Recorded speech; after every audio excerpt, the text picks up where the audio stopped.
नमस्ते मित्रों, मैं हूं doctor Suresh Ramani, MD homeopathy. पिछले 25 साल से सूरत में होम्योपैथिक प्रैक्टिस करता हूं। आज हम देखेंगे पिंपल्स, एक्ने यानी कि मुहासे, उसके क्या कारण है, वो क्यों होते हैं और होते हैं तो बार बार क्यों होते हैं।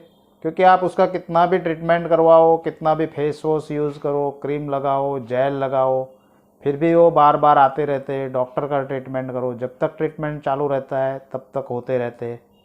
और डॉक्टर से पूछो तो एक ही कारण जानने को मिलता है, भाई हार्मोन्स के कारण, हार्मोन्स की वजह से।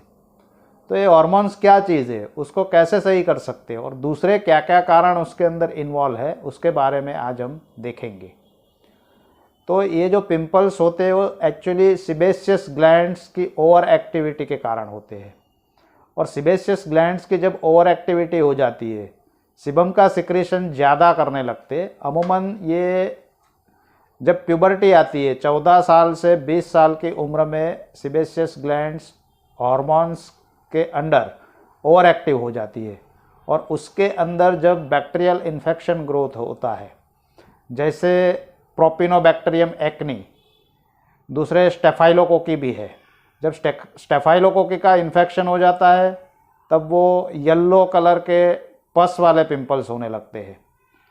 तो इसके लिए एंटीबायोटिक देते हैं, एंटीबायोटिक क्रीम देते हैं, लेकिन फिर भी ये कंट्रोल नहीं होते हैं।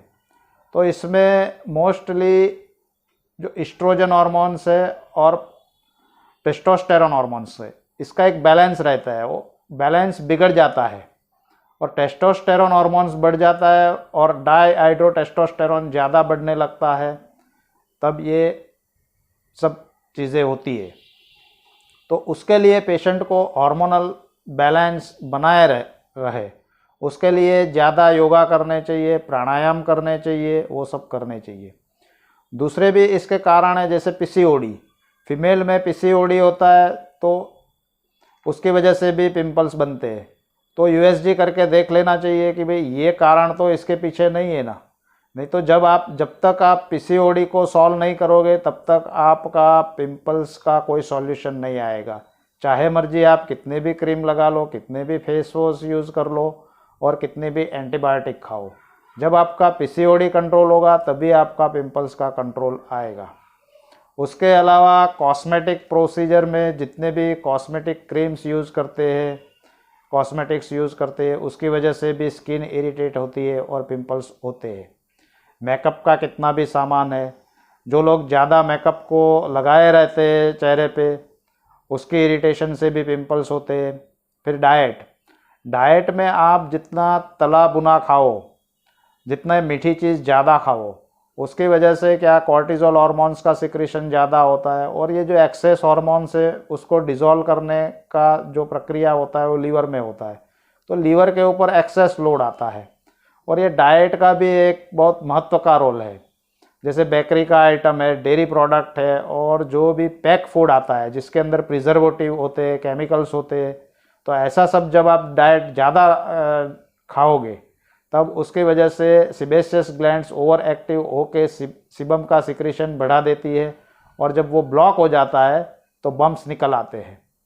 तो इसके लिए ये भी कारण है।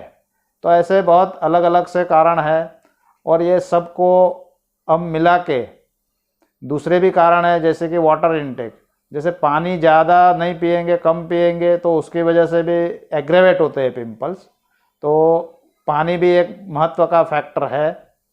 उसके अलावा जो बार बार जो लोग टच करते हैं पिंपल्स को, उसकी वजह से ये फेस की स्किन है वो इरिटेट होके इन्फ्लामेटरी चेंजेस देती है, तो उसकी वजह से भी पिंपल्स बहुत ज़्यादा होते रहते हैं। तो ये सब कारण है। तो ये सब कारण को जड़ से कैसे ख़त्म करना है वो हम अगले हफ्ते में देखेंगे। तो ये वीडियो कैसा लगा ये बताइए और मेरे चैनल को सब्सक्राइब करिए। नमस्ते।